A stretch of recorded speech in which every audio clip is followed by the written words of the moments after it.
Heyo! Hey, what up? What's going on? Welcome to the lab. I'm your host, Joshua Diaz. Good to see you.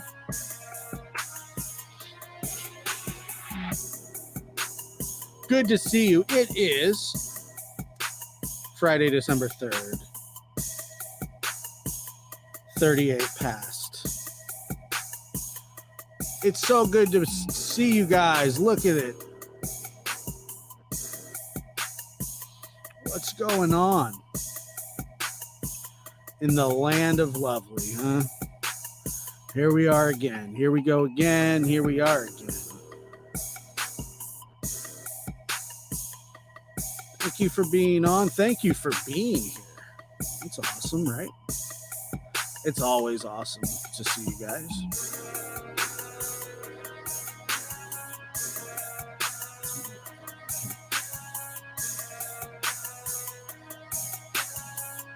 I don't know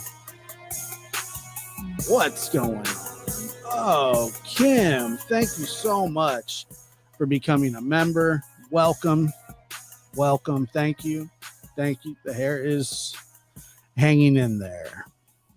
Luca, Linda, Y Crime. Good to see all you guys. Christine Rose, thank you for the compliment. It's really good to be here, and it's good to see everybody. Now, there's something that I do want to get out of the way right away, and we'll just get it out right away. So whoever doesn't want to stay till the end of the show can just hear it right here, right now. I do owe an apology to Web Sleuth Trish for saying that she did state that Chris McDonough had dementia. That's not what she said. That is true. I was mistaken. Amy, welcome. Thank you so much. I was mistaken. She said other people have claimed that he had and didn't believe that that was the case, although she took a shot at his ego. So I said something wrong. I was wrong. I do apologize for that. But she still put it out there in the ether, and I know exactly why she did that. And so for that, I have no problem saying I am wrong. And I was wrong about that. So take it how you want. Take it how you want. I do apologize for misstating stuff. Something about I did misstate it. It sucked. Hold on 1 second here. You never want to actually do that. I mean, the rest stands, but other than that, yeah, I guess I was right about most everything else, in my opinion. I believe that I was. And it is a good night to be here. I'm happy that everybody's here. There's been a lot of stuff happening, specifically, and we will get into all kinds of stuff. We will talk about all kinds of different things tonight. And so here we go. If you guys saw the Alec Baldwin interview, things just get weirder there. Now, he claims that he hasn't pulled the trigger. He didn't pull the trigger at the gun, but the problem with that is that it's a two-step process. You have to cock the gun, and then it's a revolver, and then you have to pull the trigger. Well, 1 second here.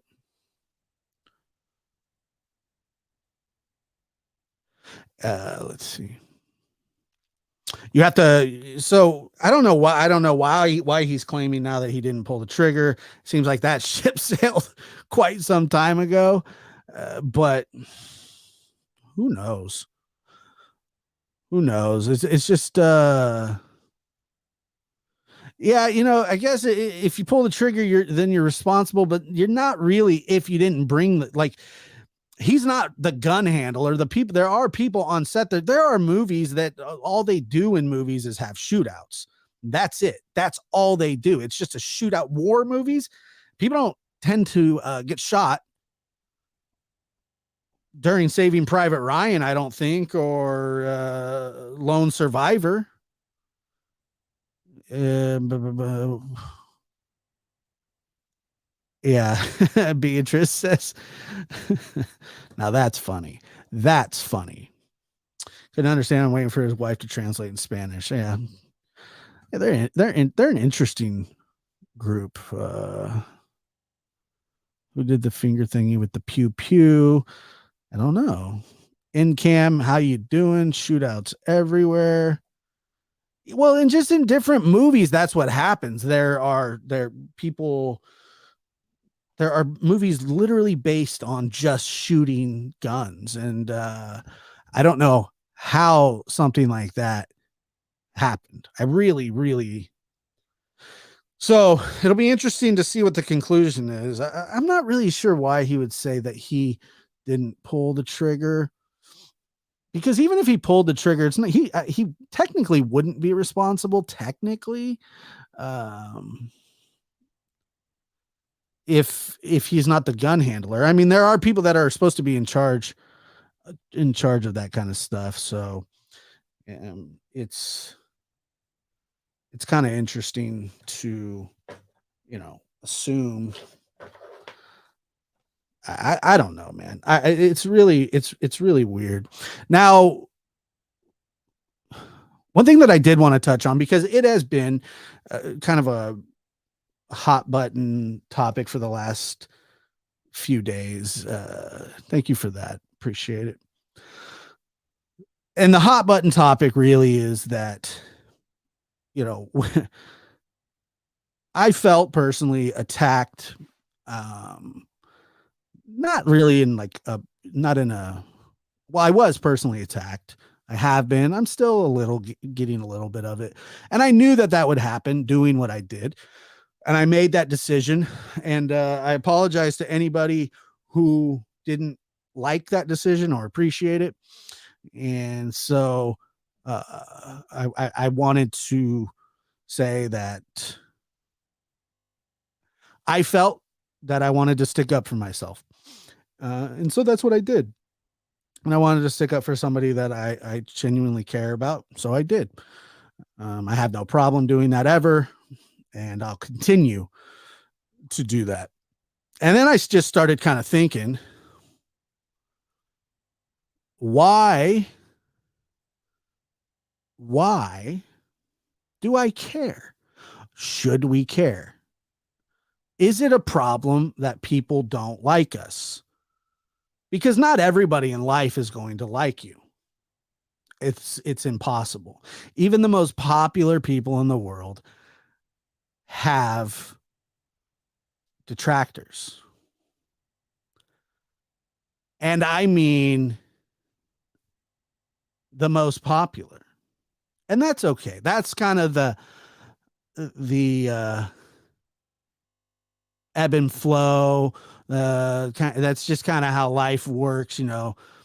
If you've ever worked in an office, there's office cliques, there's gossip, it's human nature. It's a very animalistic trait, I guess. It just comes from a very primal place, and so the problem with likability is like it's something that like we are supposed to possess likability. Like we want people to like us. It's just sometimes what ends up happening, sorry about that. What ends up happening is that we end up nakedly striving for it.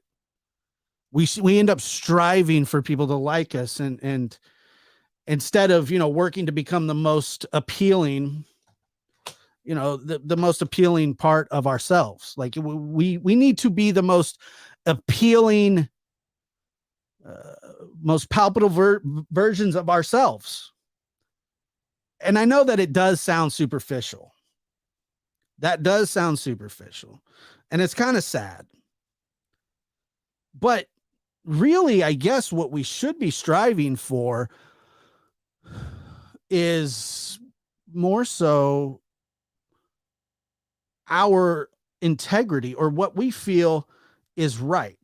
Now that's where it really starts to get to people, is that when your integrity is attacked, and that happens to all of us.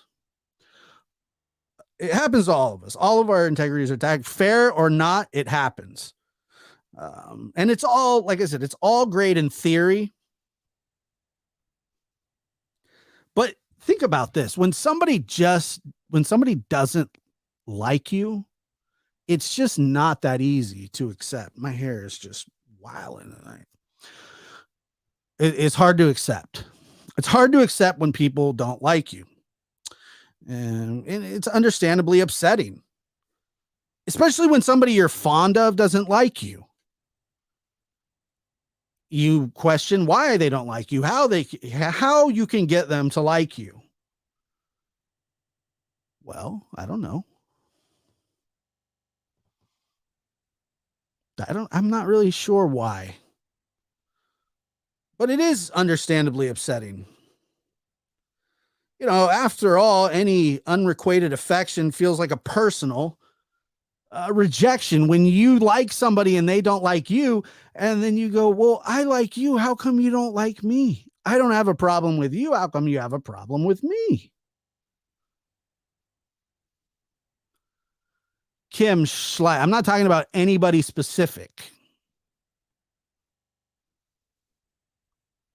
I'm not talking about anybody specific.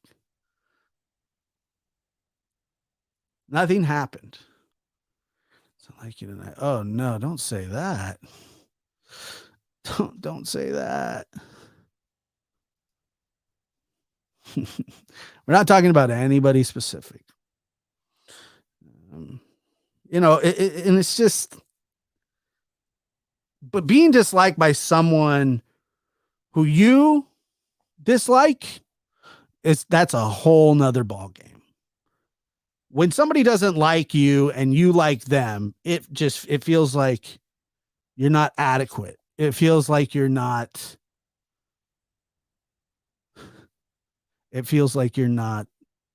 worthy.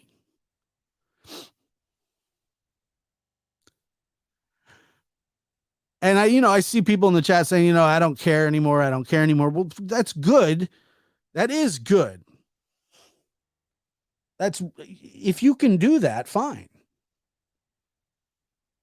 But when somebody doesn't like you and you don't like them, what happens is this self-righteous angst starts to happen. A self-righteous campaign. And that's how you attack people that don't like you. And that's how people that don't like you attack.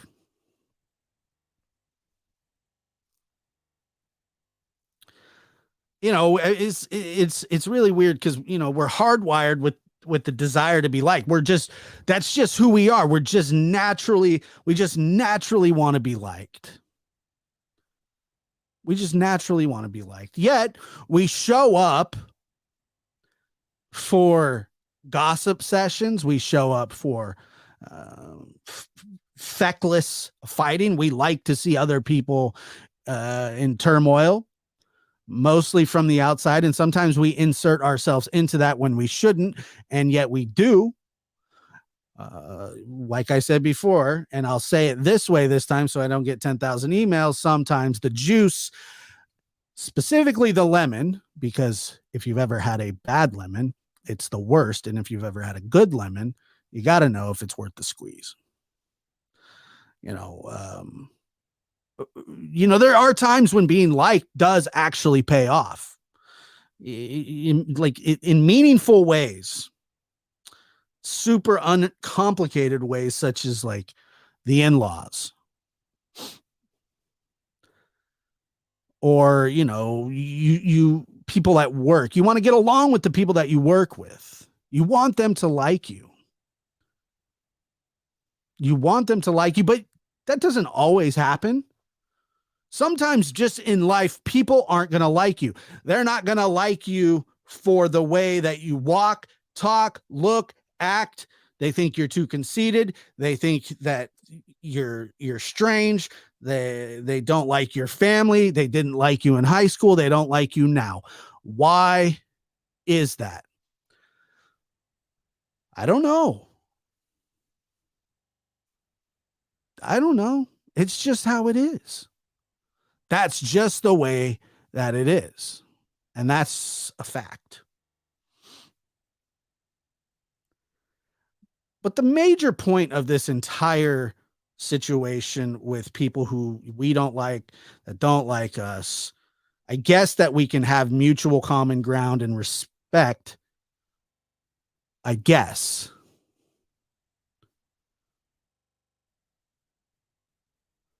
I guess. But then there's just some people that you can't reason with. There's no reason to talk to them. There's no reason to try to get them to understand your way of thinking because it's so far out of the realm of the way that they think about life. And they think that these kind of people think that the way that they think is the way that you should think, flat out, point blank. That's the end of it. They just think that they're the ones that have the world figured out. Their moral compass is better than yours. Their thought process is better than yours. And don't ever for a second, ever let somebody try to talk down to you because they may be able to spell a little better than you or that they graduated from a more prestigious school or that they have drive a nicer car that they comprehend their reading comprehension is 3 grades higher than yours. The one thing that you cannot allow in your life is for people to look down on you because of who you are and the way you think, as long as you are doing things according to your morals that align with the morals of society. I'm not hurting anybody. Are you? Not as far as I'm concerned, I'm not.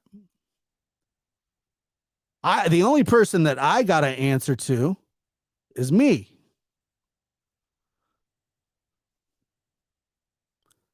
That's who I got to live with at the end of the day. I got to look at myself, I got to look at my family, and I got to say I did the best that I could today. And that is I'm doing my best. But the point is you have to actually be trying your best. You can't just say that you're trying your best. You actually have to do that. And sometimes we use it as an excuse. Hey, I did my best. I did my best.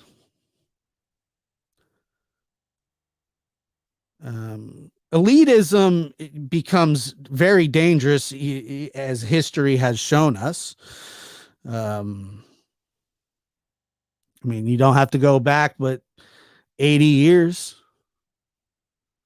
There are people everywhere that thought that they were better than others, and they took it as far as to try and exterminate them.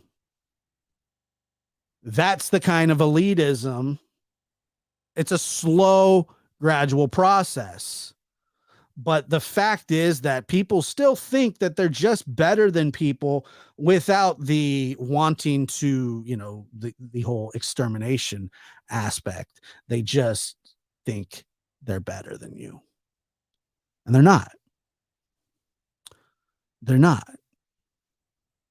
If there are people out there that want to measure your worth by your punctuation in the way that you write or by the way that you talk, maybe you don't know some big words.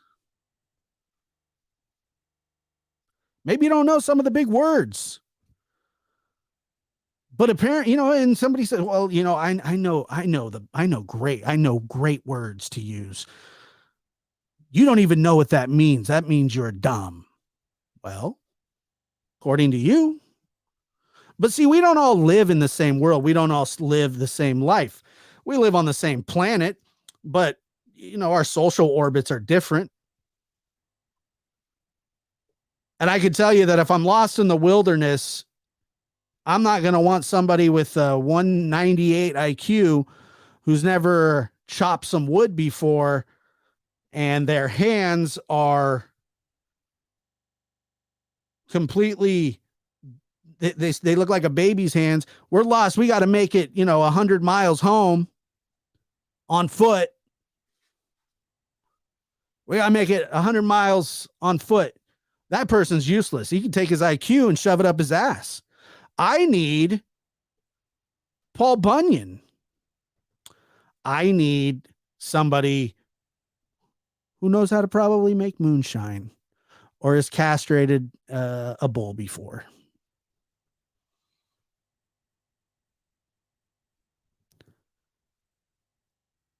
Or, for that matter, somebody that maybe have a little slang, that talks a little tangy.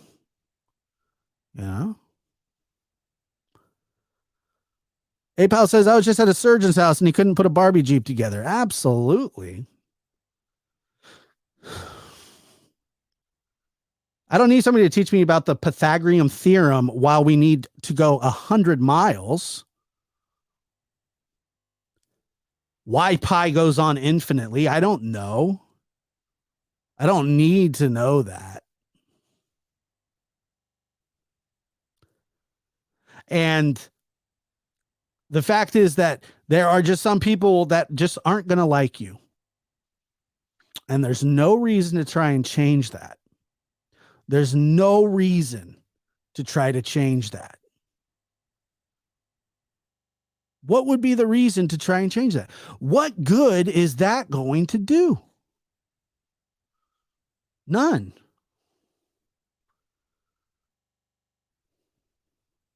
Nobody's going to be liked 100% by the people that they meet. There's always going to be people who don't get you or just simply dislike you. I mean, that's just the long and short of that.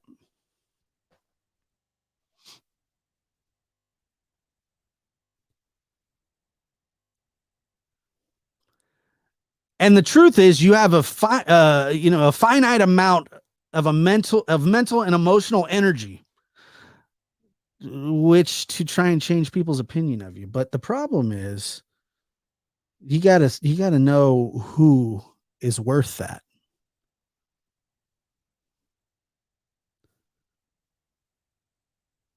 You got to know who's worth that. You got to think critically about which minds are worth the effort to change. Is this person worth my time? And 99% of the time,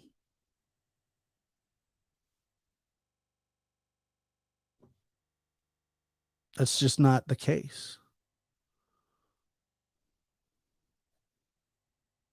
That's just not the case. You don't need to be liked by anybody.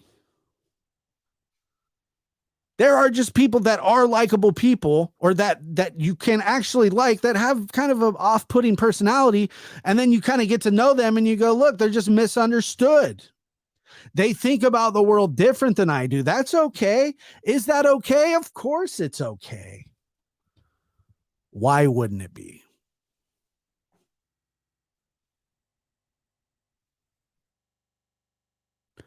Why wouldn't it be okay, guys?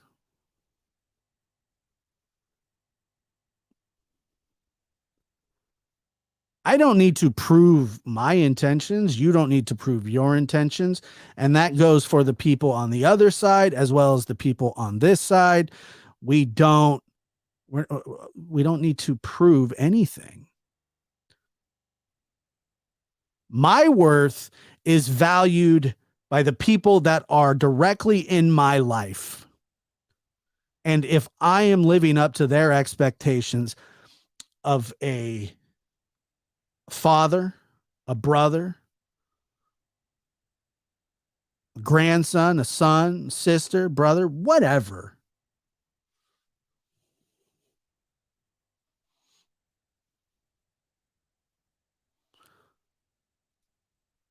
It's a great quote right here. Do I need to be liked? Absolutely not. I like to be liked. I enjoy being liked. I have to be liked, but it's not like this compulsive need to be liked, like my need to be praised.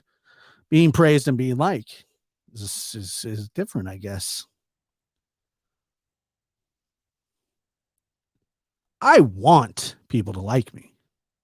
Absolutely. But I got to be able to accept when people don't. And I'm pretty good at that.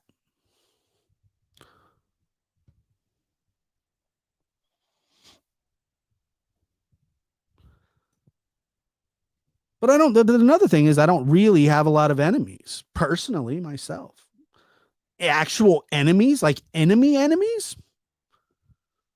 I'm sure that there's people out there that watch and seethe at the things that I'm doing, but I couldn't tell you exactly why. I can see why I would say things that maybe somebody wouldn't like. That happens all the time. And sometimes I say things that aren't good or they're wrong, or like I said, the thing about Trish.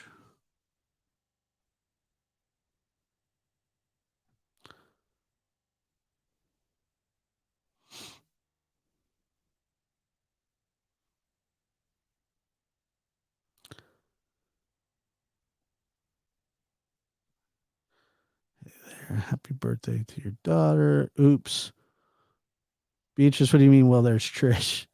Yeah, I said something about Trish that wasn't true. I said that I said that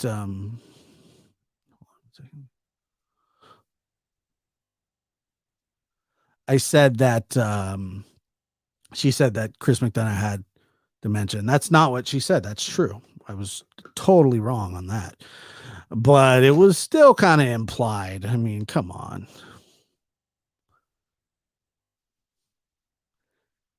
Why even throw that out there?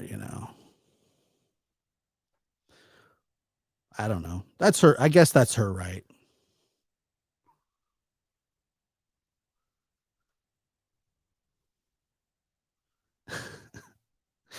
And like I said yesterday when I was on Doug's show, one of the things that we really truly need to do is pay attention to the people that support us more than the people that hate us. The people that hate us do nothing good for our lives, and the people that encourage us to be better people. I feel that I am an an imperfect human to the 10th degree, but I actually don't think. Sparkler, thank you for becoming a member. But I don't think that I'm hurting anybody. No, I don't. I'm not sure. I don't know if I said she said that he was a dirty cop, but she played something on her show where somebody co-signed that he was, and that I can't abide by. Um, and I'm also allowed to feel that way.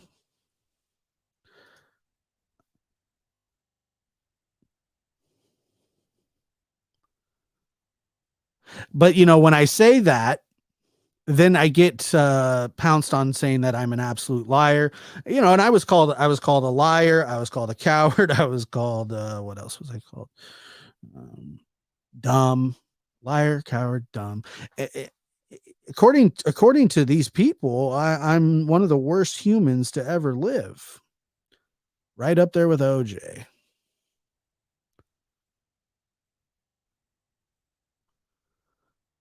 Right up there with OJ.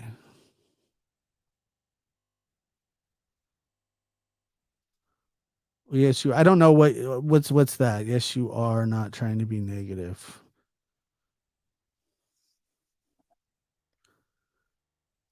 Yeah, I mean that's probably the best way to do it on the internet. Once you defend yourself, you just move on and Forget them. OJ's innocent.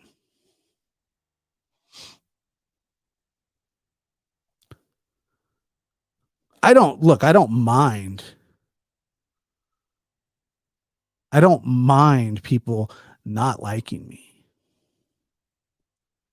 I don't mind being told that I'm dumb.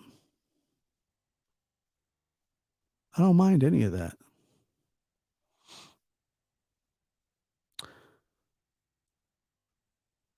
But elitism, you'll never win me over with that.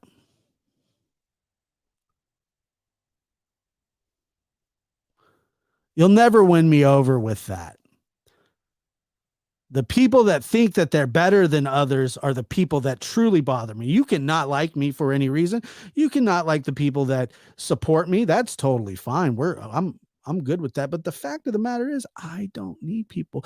You don't need people to do that.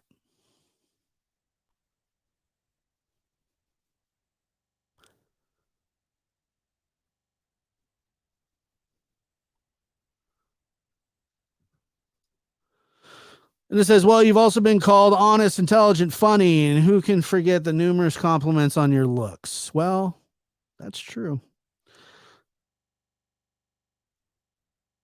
That's true.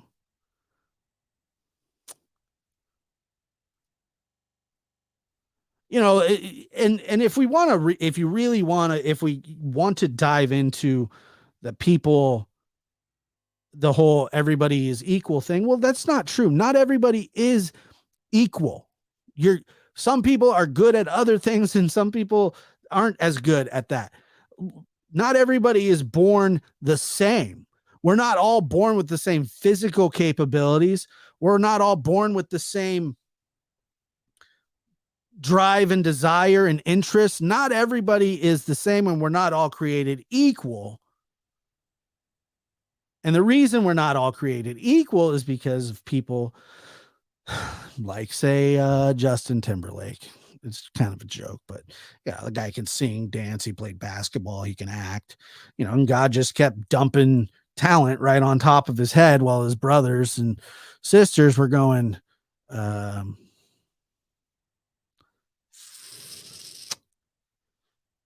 what's going on there?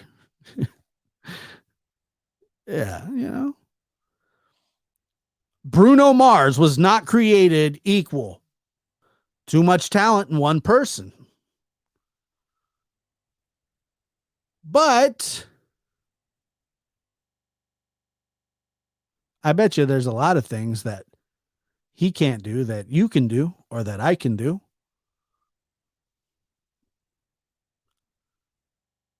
Oh, there he is. Up. Hey, appreciate you, man. We'll do it. Let's do a show soon. I appreciate all your hard work, and it's a good guy right there. Good guy. Go sub to his channel. It's my guy. Totally like him. He's good stuff. The Mickey Mouse Club.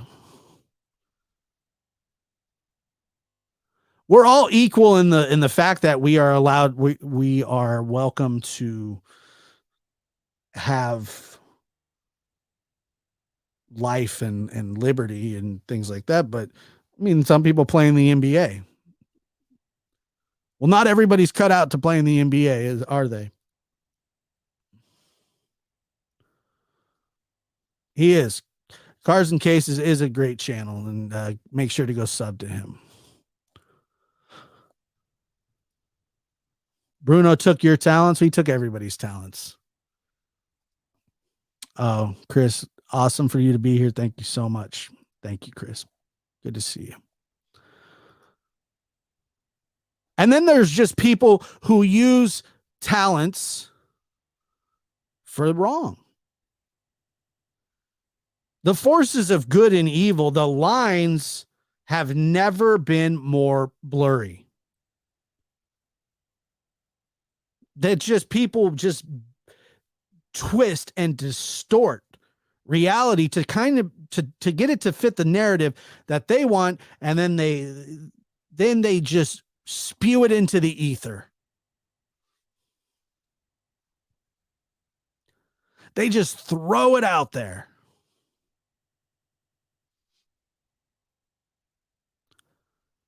Because they have misery in their life. That way they want they want people to be miserable with them. And as the title of this says, misery loves company, but I got plans.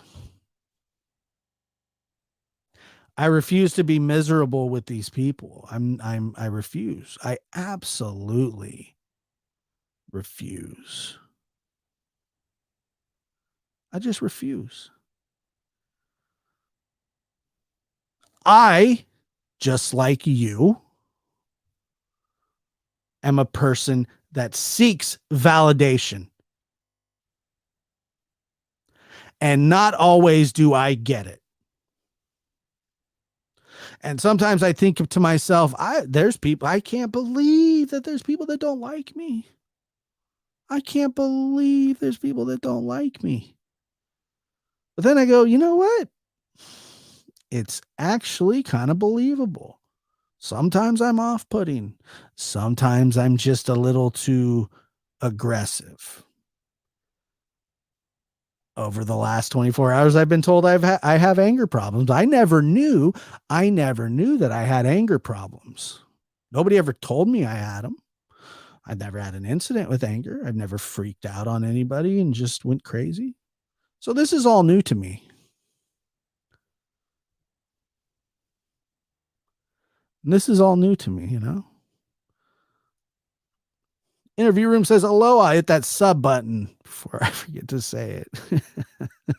McFluff in the house, boys and girls. Oh, there are definitely people that don't, and that's okay.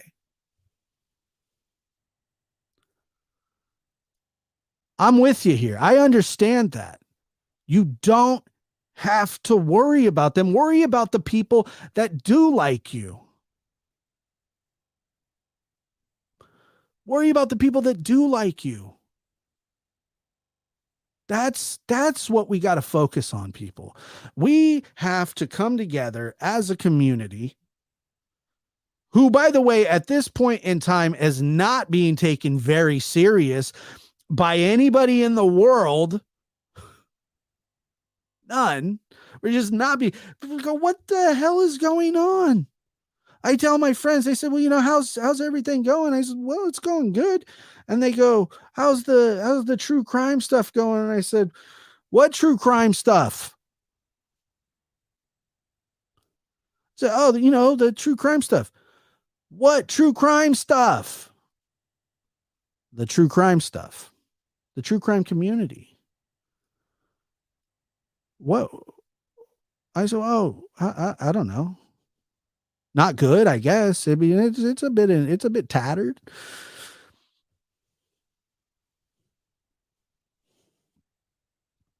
It's a bit tattered, right? That's okay. If by having anger problems they mean having uncontrollable laughing episodes and doesn't take life too serious, then they're spot on. That's a fact, guys. That's an absolute fact. We don't have to be liked.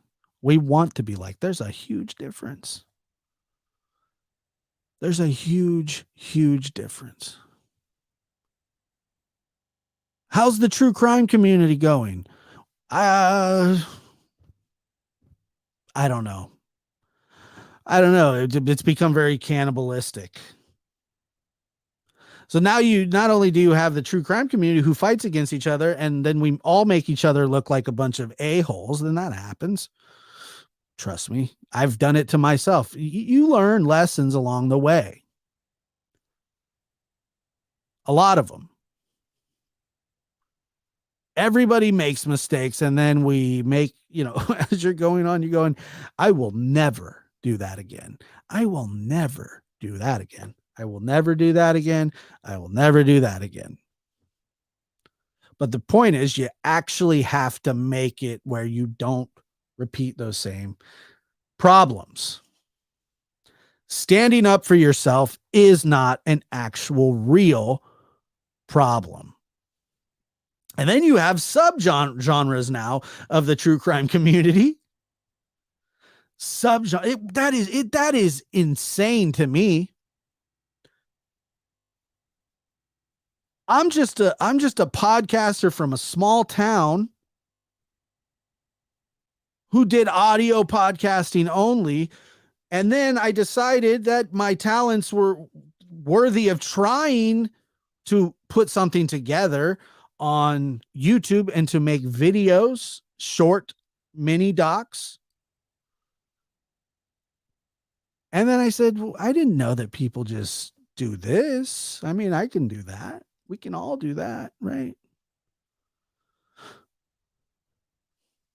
And I'm telling you, when I got in here and started talking about it, and then I started looking, and I go, I cannot believe it's like this.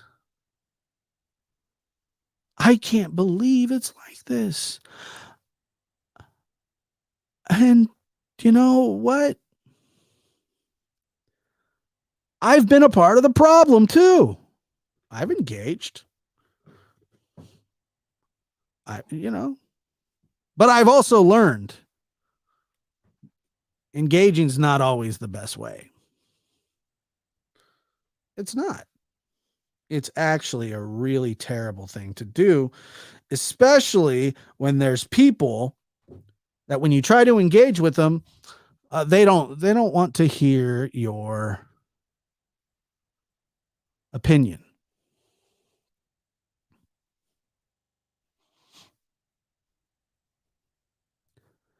And at some point, I got to make a decision. Is this community for me? Is it for me? It's not why I got into this. Surely not for money. Surely not for criticism.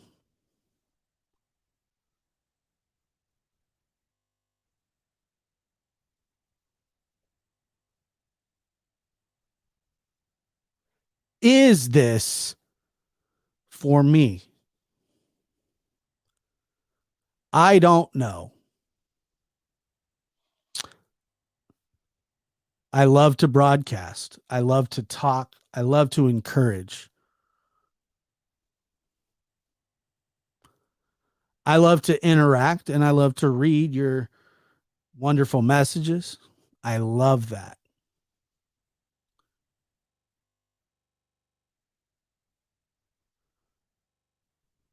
But at some point, this quote unquote community, the quote unquote true crime community, will go on without me.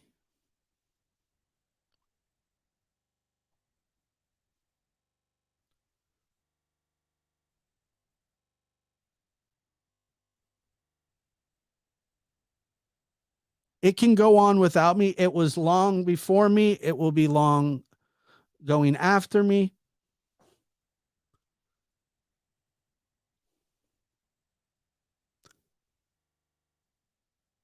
But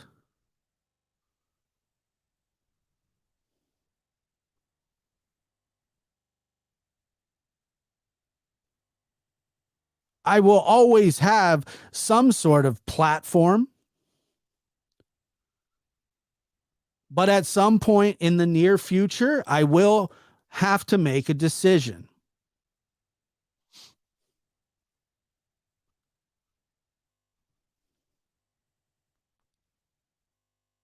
I will have to make a decision.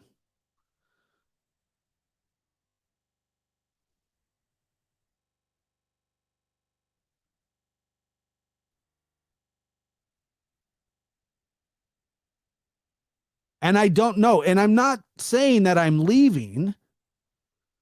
Not right now. Not at this moment.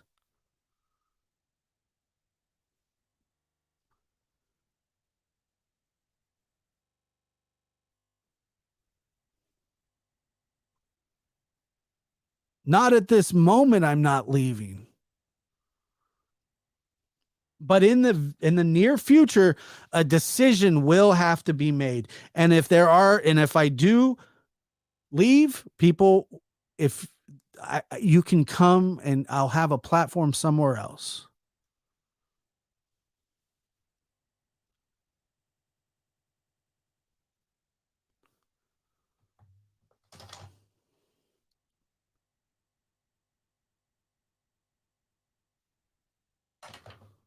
I did just get here.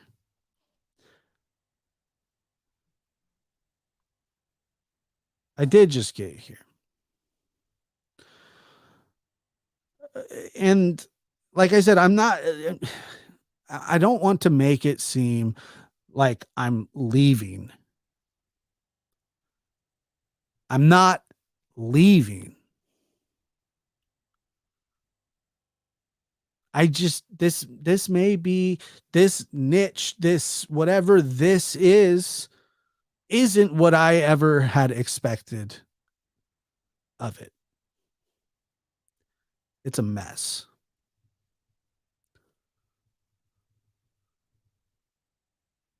It is an absolute mess. And humanity, it seems to not care as much anymore.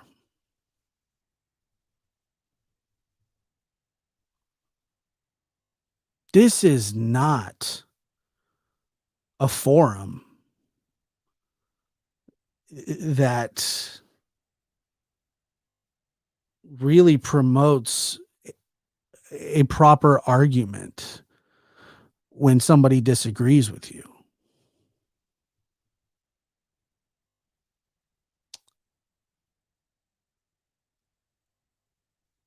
This is not a place where you can come and people don't say things about you that just aren't true. I read something today, and I'm telling you that this doesn't bother me, but it is funny. But the thing is, somebody said, and I don't know who this person is, nor do I care. But what they said was that Josh has some skeletons in his closet and that my internet security is bad. What? I don't even, first of all, I don't even know what that means because it's not there.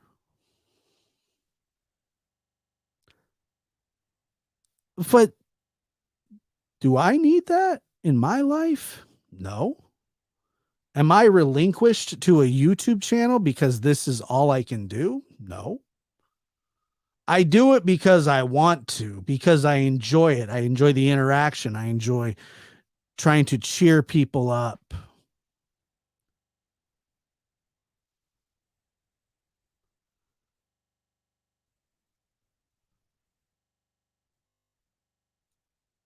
That's right. And you can use all your fancy equipment. Go ahead and take a deep dive. Joshua Daniel Diaz.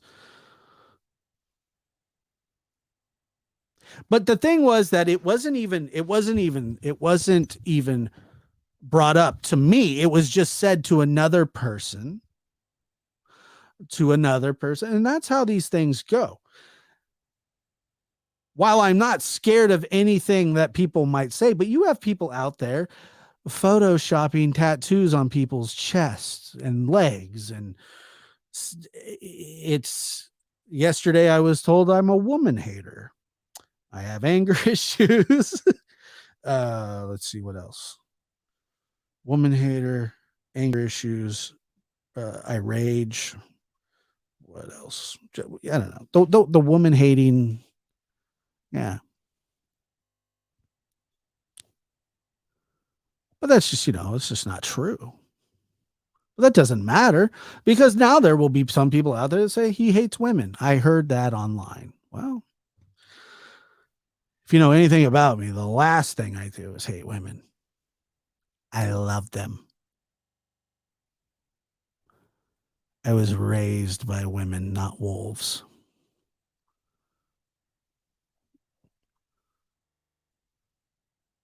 The most important people in my life have been women for most of my life. I respect women. I always have and always will. But it's not even that. I respect everybody until I can't. That's my baseline. You got to understand. My baseline is when I come in contact with people, I try. And once again, I am not perfect by any means, but I try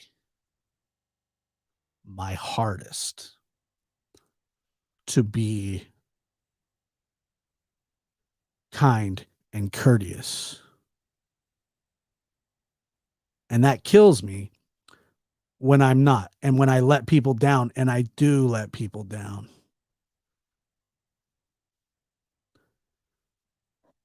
I don't mind. I can live with letting somebody down by things that I've done,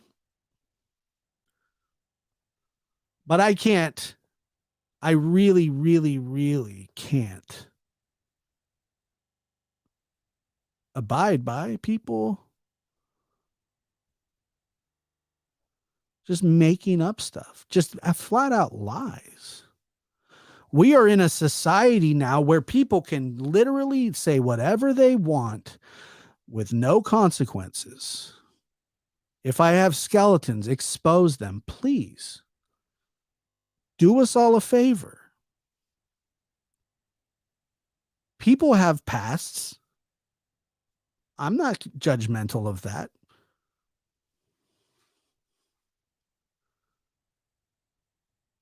I have no problem with that. And I also have no problem with being criticized for things that I've done and I've said.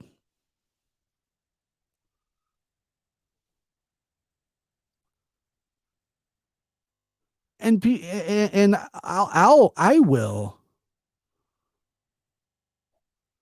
accept that.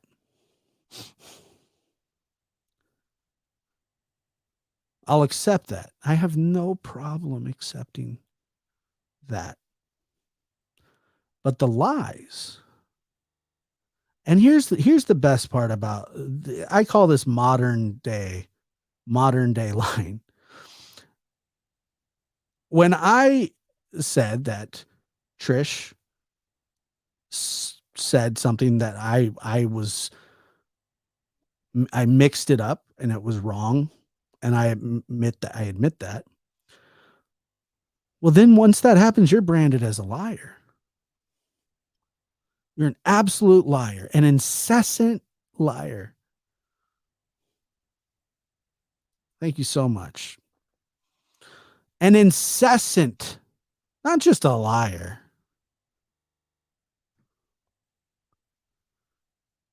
Just a liar, you know? Um,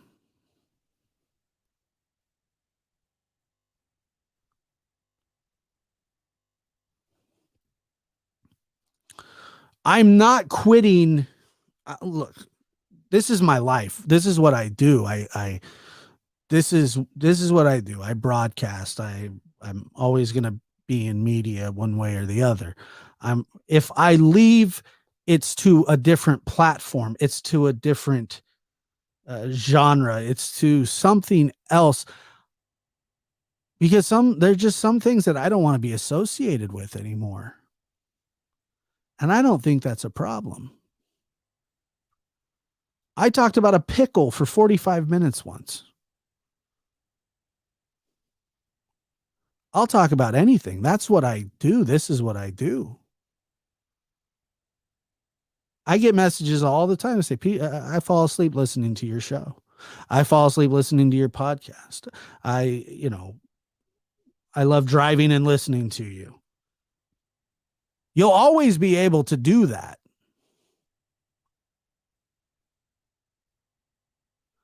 You'll always be able to listen to me somewhere, some way.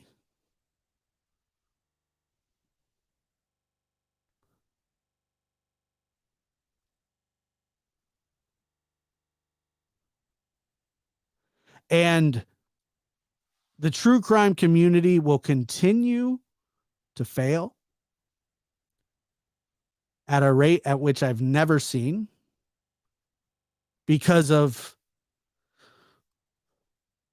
getting sucked into things that I shouldn't be involved with. And by the way, this is not about the episode the other day defending my friend. That has nothing to do with this. I'll do 100 more of those. I got no problem there.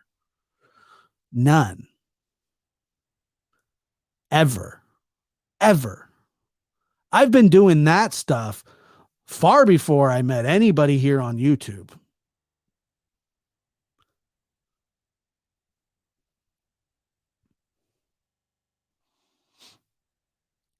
For 2 or 3 years now, I've done that. The truth benders, the uh, people who exploit words or your phrases out of context, um, driving a narrative that's not true when nobody wants to rebut that person. I got no problem sticking up for anybody that I feel deserves it.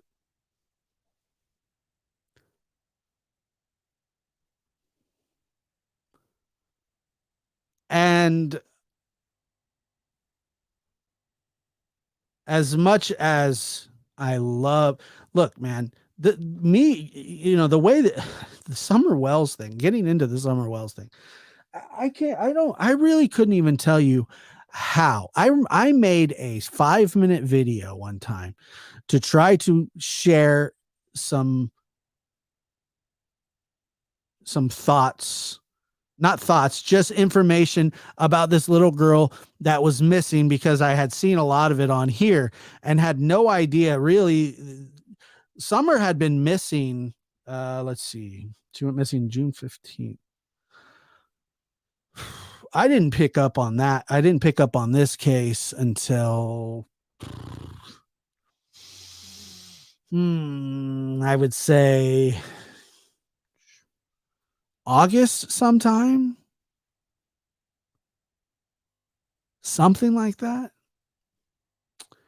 And all I did was put together a very short video uh, saying that, what TBI was doing, looking for blah, blah, blah, blah, blah, Summer's face.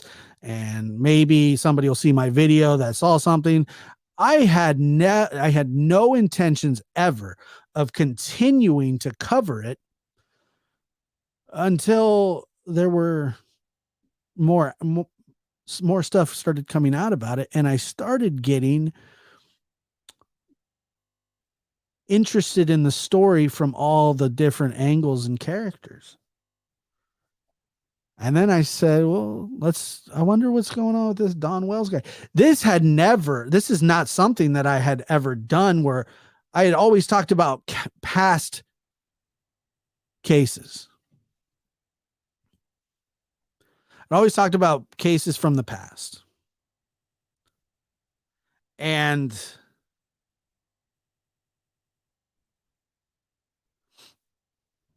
had no actual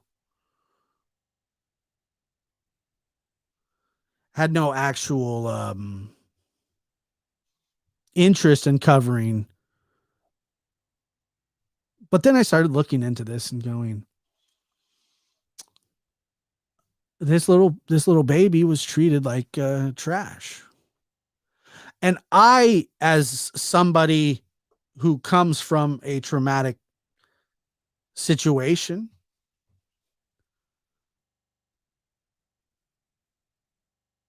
felt really drawn to her. I felt really, really drawn to her because I understood her. I just knew what kind of hell you can live on earth as a child. It's terrifying. I was once locked in a trunk, hidden by one of my parents as a little boy. Dropped in the middle of the street, fighting over me, hid under a bed.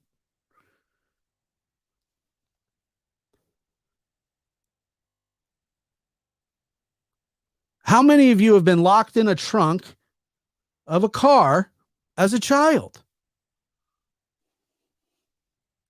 A little baby, a little child.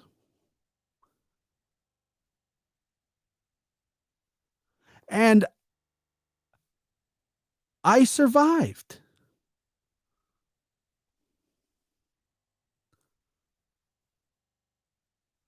My childhood, when I, and I'm talking about my very early days, was not good. It was bad, very bad.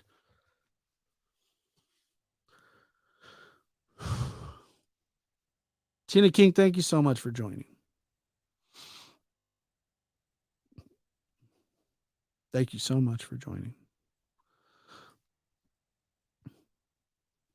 And so I started thinking about this little girl and started reading about it and going,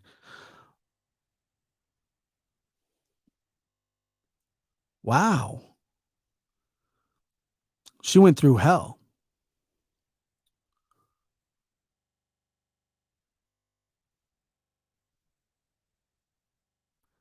I know what that's like. I've said it before. My father was so sadistic that he would make me and my sister watch horror movies while we're just little kids. My sister was terrified. I didn't really understand it. And I just crawl under the blanket and fall asleep. But I knew that my sister was terrified.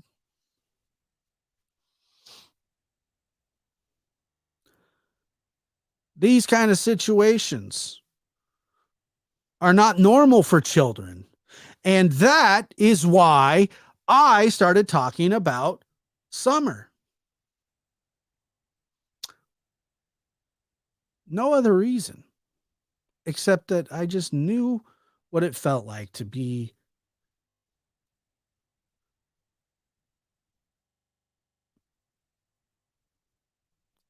thrown to the wolves. I mean, and like I said, the ending was not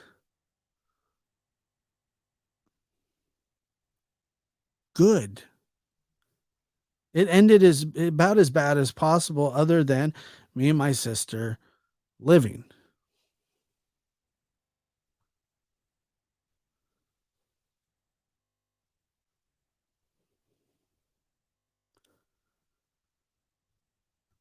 And then, you know, when you talk about these things with people and you say, I know what you're going through. And then there you have people that pretend to know what someone's going through when they grew up with a silver spoon, and which they should have, because that's what parents are supposed to do. Parents are supposed to protect their children. And when that doesn't happen, you end up with people like me.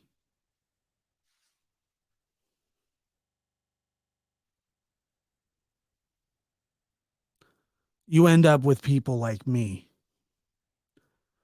And then when you get emotional, then people on here will say, "Oh, he loves to cry."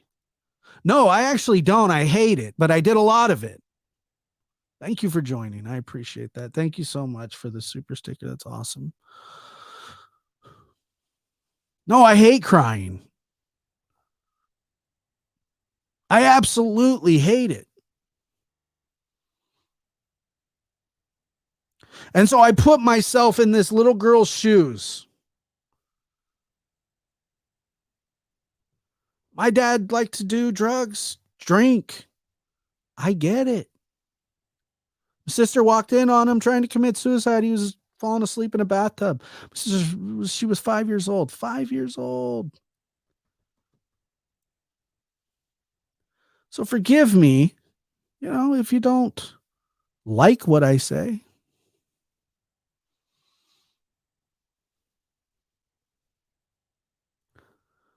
Forgive me if I go about it in a way that maybe isn't the way that you would go about stuff.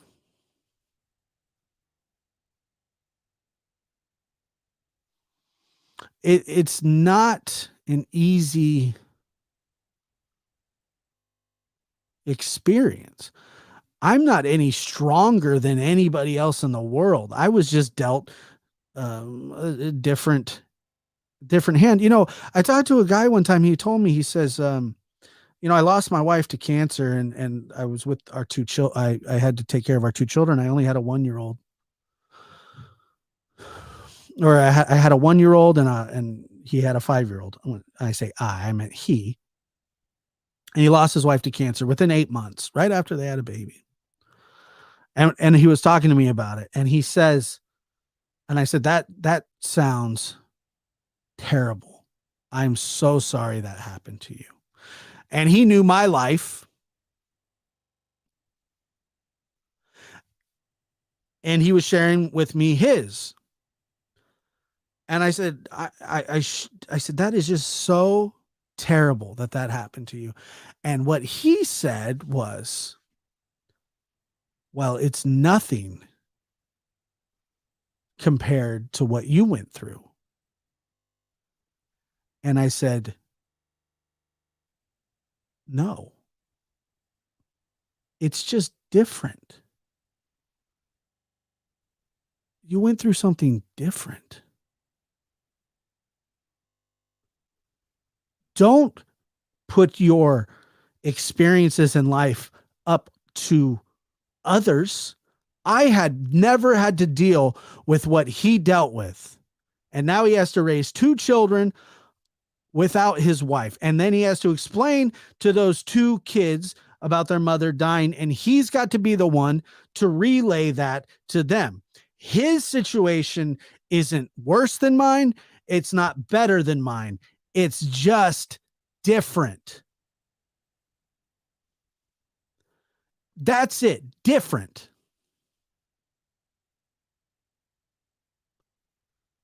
I don't know what it's like. I don't know what it's like to lose a wife to cancer. He doesn't know what it was like to lose your mother to a murder. But the fact is, we're not measuring tragedies. We just have both been through different ones, just like every single one of you that's been in here. Everybody's dealt with something, and everybody has different perspectives on life. Chris talked about his son. God forbid. God forbid that ever happens.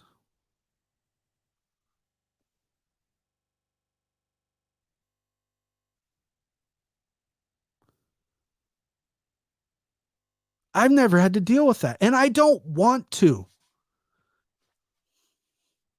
And I don't wish it upon anybody.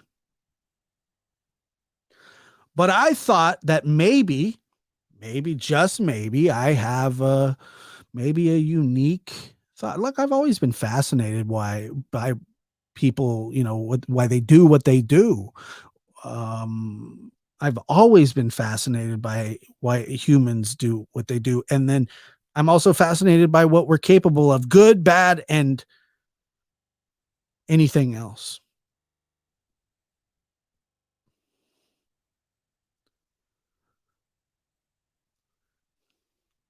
We all have our problems. We all have.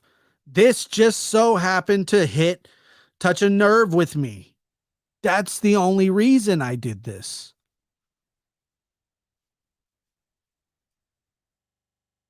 Thank you for becoming a member.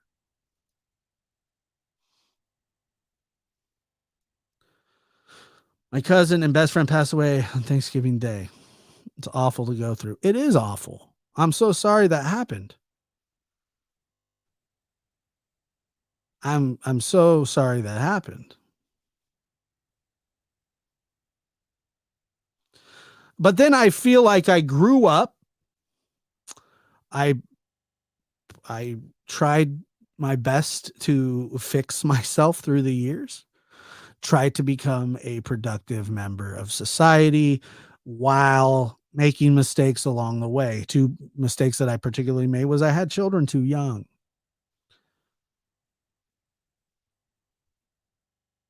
I mean, that's a mistake that happens. It's a mistake that ended up working out. It's one of the best things I've ever done in my life. I'm so happy. I would never, I wouldn't change it. That was my journey.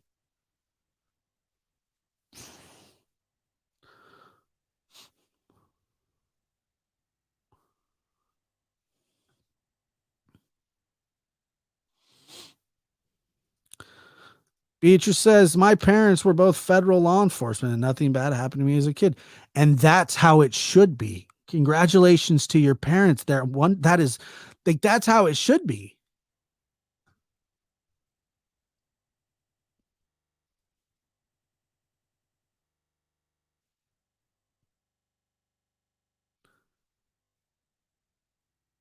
That's really how it should be.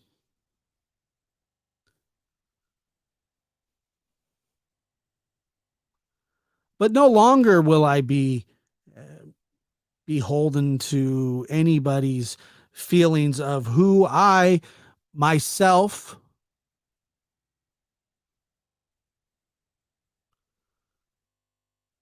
should associate with and not associate with. I'm a big boy. I can make my own decisions. I'm sort of intelligent.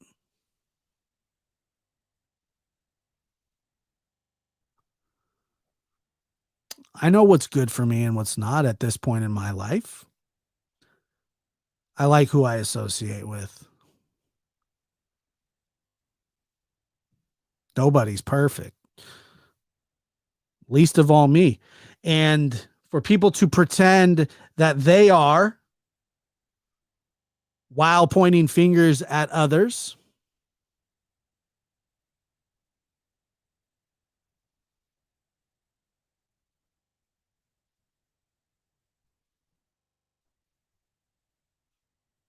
nobody's better than you.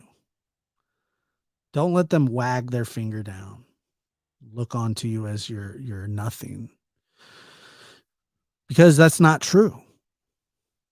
You're something. You're something to somebody. Somebody loves you.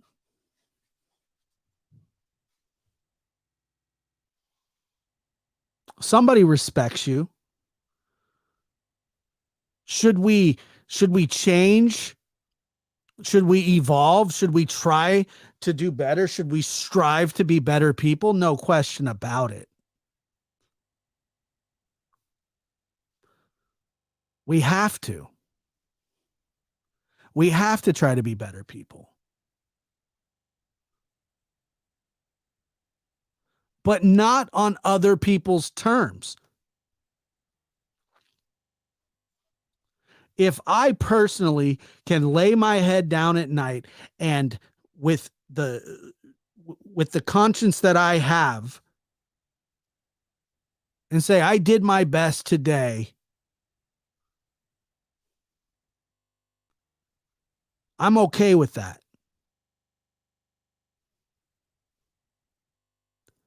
I'm okay with that.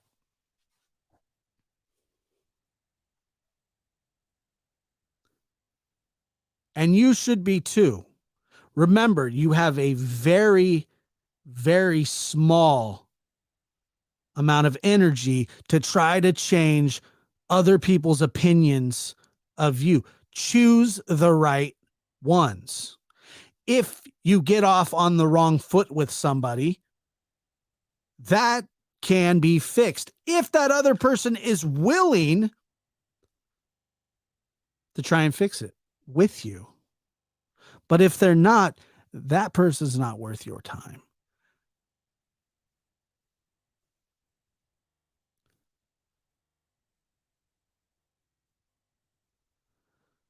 Summer has been missing for close to 6 months now.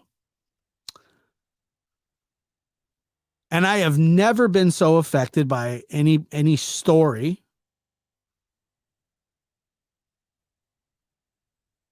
the way I have in this case. Why? I'm not sure. I know kids go missing all the time. But maybe it's her backstory that got me. What I was thinking about. I put myself in her shoes. And I said, That could have been me.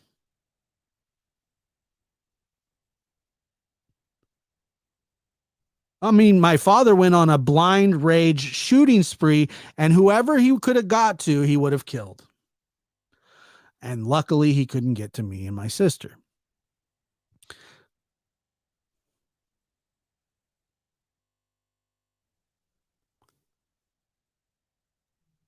And my life would have been over just as it started.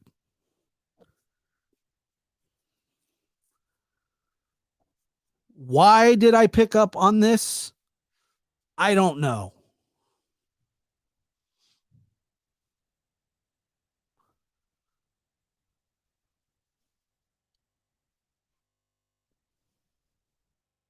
But I did. And I'm okay with it.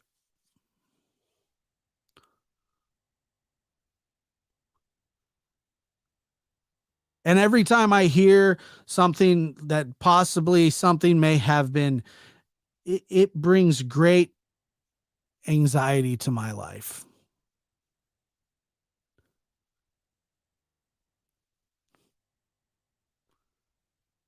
It brings great anxiety to me. It gives me a feeling in my stomach that is tough to deal with. Not just because it's a little girl that's gone missing. Little girls go missing, little boys go missing, adults go missing.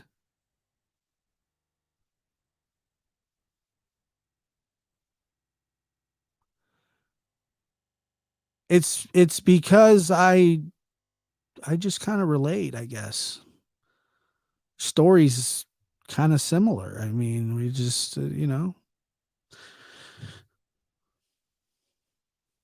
while I had a mom who did care, I had a reckless father. She is just,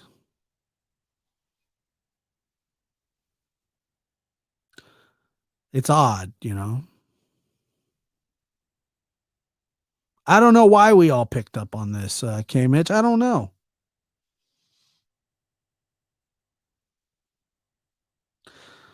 Just maybe it's the characters that are involved. We all said, this is not a case that I expected to go on for 6 months. I'm shocked that it has.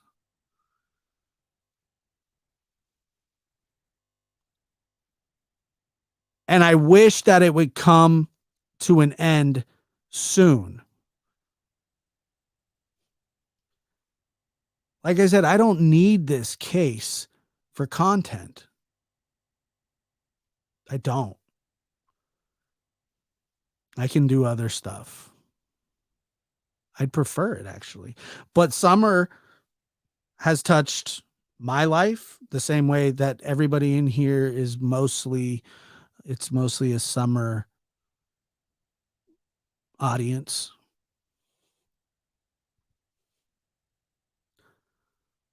And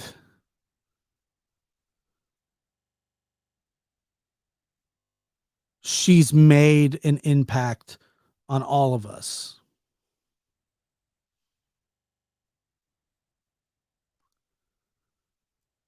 And so it's fine. It's totally fine. Like I said, I have very thick skin. I don't mind being bashed. I don't mind any of that. Arkansas says all I have ever known in my entire life was abuse. It makes me feel loved and didn't know what to do. When I finally found a calm place and never feel like I deserve or belong or fit in with normal people. And that's just the story of so many of us.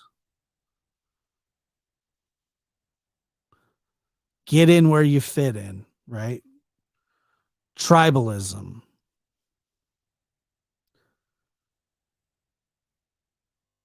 I had a guy from the Bigfoot community of YouTube. I've been on his show before. I live up in the hills of Humboldt County, and well, I don't live in the hills. They're actually out just down the road. That was another lie because I'm a liar.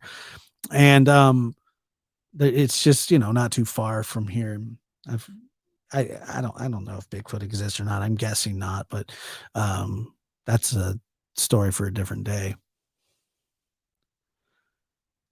He says that their community, the Bigfoot community, yes, Saskatchewans. He says that the Bigfoot community is at war with each other. And I go, for what?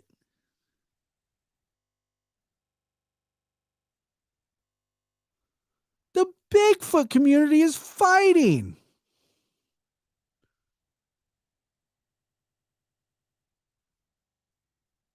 Why? Can somebody explain? Because that's what people do. People are jerk offs and we'll fight about anything. We'll fight about anything. We're talking about a missing child. And then we get into people monetizing their channels. That's what YouTube allows you to do. That's what YouTube is, a business. Somebody's going to talk about this whether or not.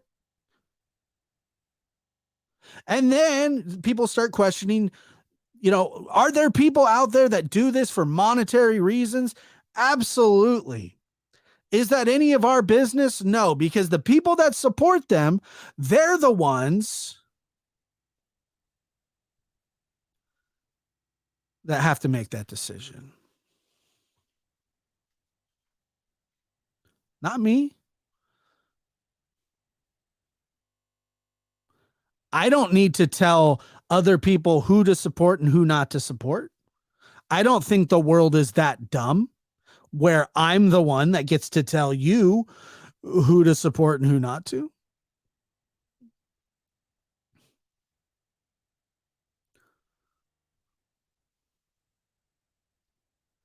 That's up to others. That's up to you if you want to support a certain channel, if you want to support the person and the tactics that they use. Do some people get fooled? I guess. But some people just kind of like to fit in, and that's just how it is. Kimberly, hi, how are you? Little Bo Peep, I got your message on Instagram. I just saw it the other day. I will get back to you. I appreciate that. Humboldt honey. I know exactly what those words mean. Probably Arcata, I'm guessing.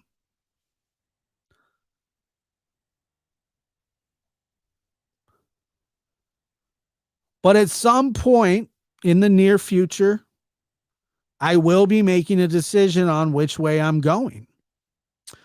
Because this isn't something that I exclusively need to do. It's just not. I do it because I enjoy talking to you guys and I enjoy giving you my insight. And if it's appreciated, it can be appreciated other places too.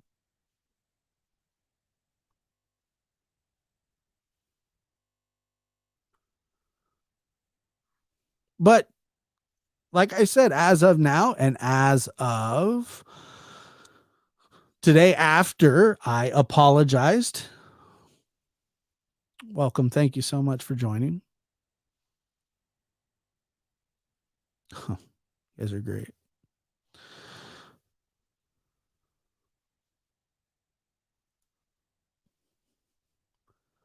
I don't disagree.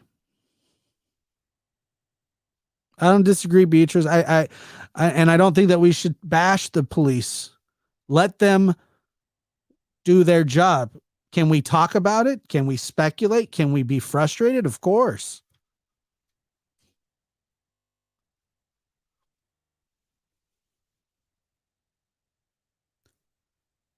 We can all be frustrated.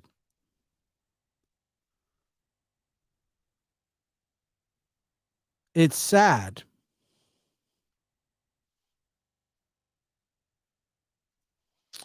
Because these things take time. I mean, they just do. Missing people, it just takes time.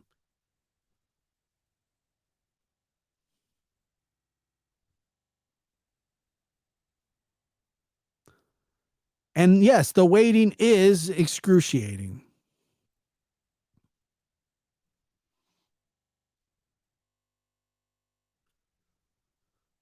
Brenda, I believe I got yours as well. Yes, I did.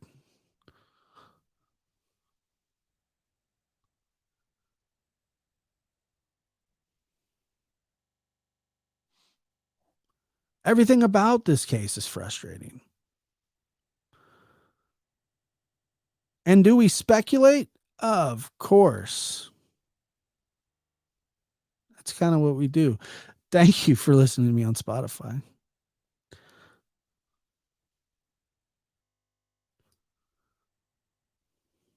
I appreciate that.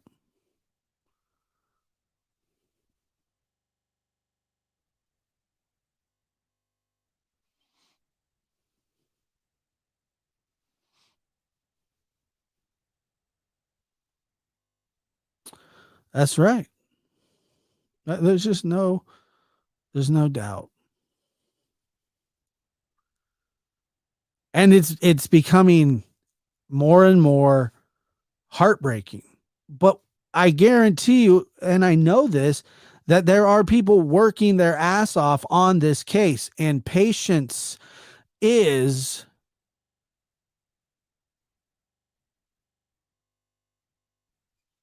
required.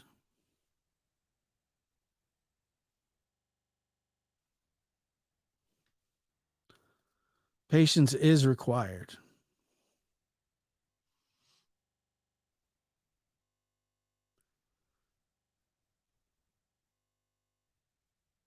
Thank you very much. My podcast was actually supposed to um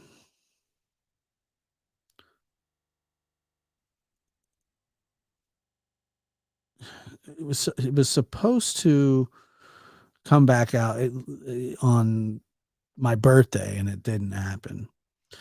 Um but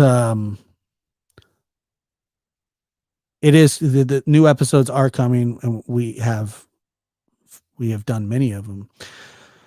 And as many of you know, I did lose my dog the day before Thanksgiving, and it sucked. But I want to I want you guys to meet somebody. So give me 1 second. It'll be about 30 seconds. Just stay where you are. I have somebody I want you to meet. So hold on.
Okay. Are you guys there? You guys there? All right, let me see here. How are we going to do this? Yeah, I found a Sasquatch. Meet Otis. Otis is my new dog. He's he's a dog. Okay. Say hi. Go ahead. Speak. Come on, buddy. Go. Hoo, hoo. Arr, arr. Say hi. Otis, look. All these people are here to see you. Look. Say hi. Yeah. What are you doing? And yes, he is not a lab. He's a French bulldog. He's not a rescue. But I am going to look at a rescue. I'm getting two dogs. No, I didn't rescue him. Well, I rescued him from his kennel. I know that. Here, come on. Your audience is wanting to look at you, dude. Come on. See right here? Yeah. Right? Yeah, you're so cute, aren't you? You're just a little baby. You want to go to sleep, huh? He's like, "Why'd you bring me out here?" Yeah, why'd you bring me out here? Well, he's camera shy actually. Um, I'm going to look at a lab Monday. I think he's 2 year old. But Otis. How old are you? 2.5 months old. He's not very old. He's little. He's real little. He's trying to fall asleep already, but here. Can you say hi? Say hi. All right. You just want to cuddle. I know. I'm sorry.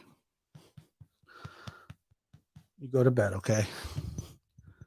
And Otis doesn't care what people think about him because he doesn't react. But yeah, he's tiny.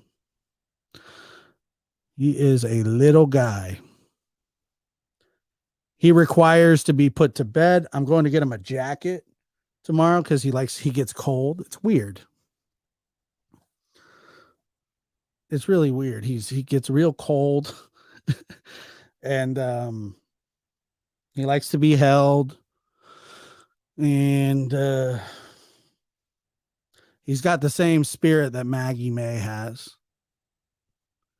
Very happy to have him, but I want you guys to see this really fast. I want you to see this, okay? This thing, this guy, Otis, is not very big. He's actually really small. And he is absolutely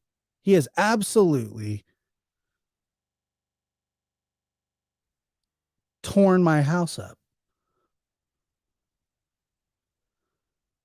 You wouldn't think that something this size could um, just dramatically turn. I'm up at 6:30 walking him, trying to potty train him. He runs from me sometimes when he's, but yeah, he's I got my kids a dog, and now I have a dog. Oh, we want a puppy. Dad, we've never had a puppy. I always have rescues. Dad, I want a puppy. Yeah, he's got chew toys. He throws his toys up in the air. He's very tired at the moment. He's just a little guy, you know. Oh, Roswell, thank you for joining. He wants to go to bed. Look, he's tucking his head in on me right now, and then he's gonna fall asleep. This is what he does. Watch. He's I know, buddy. He's tired. He's fall. He does snore a little bit, yeah. But him and we're going to go to the pet store tomorrow. I took him to the pet store the first day I had him, and I got him a harness with a leash. And when I put him on the leash, he bucked like a horse. No, not really. We don't sleep a lot at the moment. It's weird. He goes and goes and goes. And then he doesn't, but he's fallen asleep.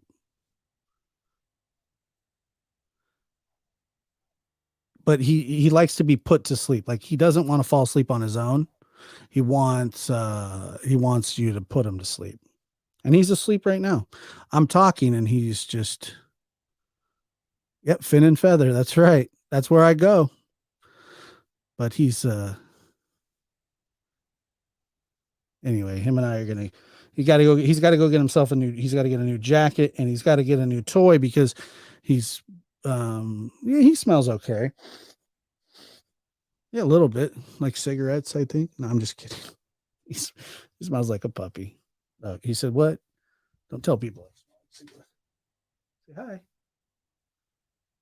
No, you're shy. He's shy. That new life. Yeah, he is pretty. He needs a he needs a mother. Nah, dude. He. What he needs is a lion tamer. That's what he needs. But oh, that's so sweet. Yeah, treats little. He is cute, but man, like he was not. He wasn't being good today. He was being a bad boy. He wasn't listening, and you know, I really, really miss Maggie, and I'll never have quite the bond. It'll just be different. It's always different. It's always different. He's asleep. Yeah, he was being a bad boy. He was chewing on wires, and then he was wrapping himself up in them, like rolling with them, and like he stepped on my laptop. What else did you do today? I heard everybody yelling at you for a while. You running from them. Goes and tears stuff up in the boys' room. It's funny, man. It's good. He is great. It's just different. I had years and years with Maggie May. Yeah, he actually is, man. He's chilling big time. He's getting pretty attached. He didn't pee on the laptop, no, but yeah. And I think about Maggie every day when I cook, I would turn and look and she's not always, she would always be right there and she's not there. I thought I saw her last night and I thought I was going to see her when I turned and she wasn't there. But guess who was there? Flotus. Flotus the Otis. Can you these people are here to see you and you're ignoring everybody and that's not cool. All right? You're a performing dog. Times you start pulling your own weight around here, okay? No? I had a talk with him the other day. I told him that he needs to take better care of his belongings. Put him up before he goes to bed. That didn't go well. I ended up putting all the stuff up. Is that right? I put your stuff up, didn't I? Yeah, I did. Let's see if you can hear him. Say hi, Otis. Say hi.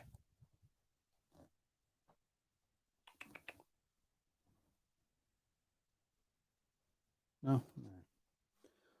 Just like the other day, just a couple days. Yeah, he'll play for a couple hours and then he'll go to sleep. But anyway, I want to introduce you guys. I got to get him to bed because he's a big, huge baby. Look, say hi. Hey, say hi. Say hi. Say my name. Hey, everybody, welcome to the show. My name's Otis. Say my name's Otis. And say my name is Otis. And I'm a little dog. And there he goes. He's over it. He's over it. I'm over it. We're all over it. Love you guys. Thank you for tuning in. Always good. Kimberly, thank you so much.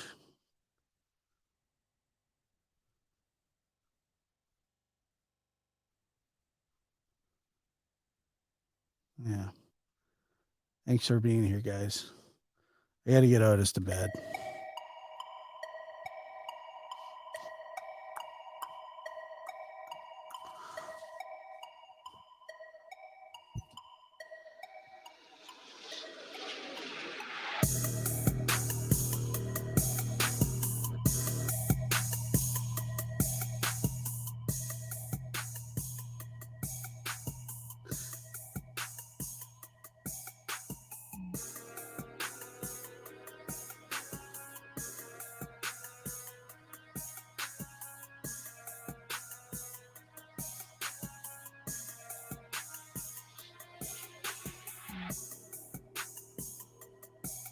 Did you like that? No, not so much, huh?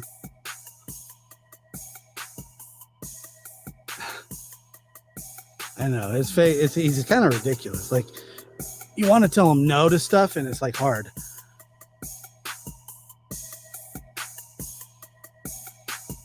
All right, let's go.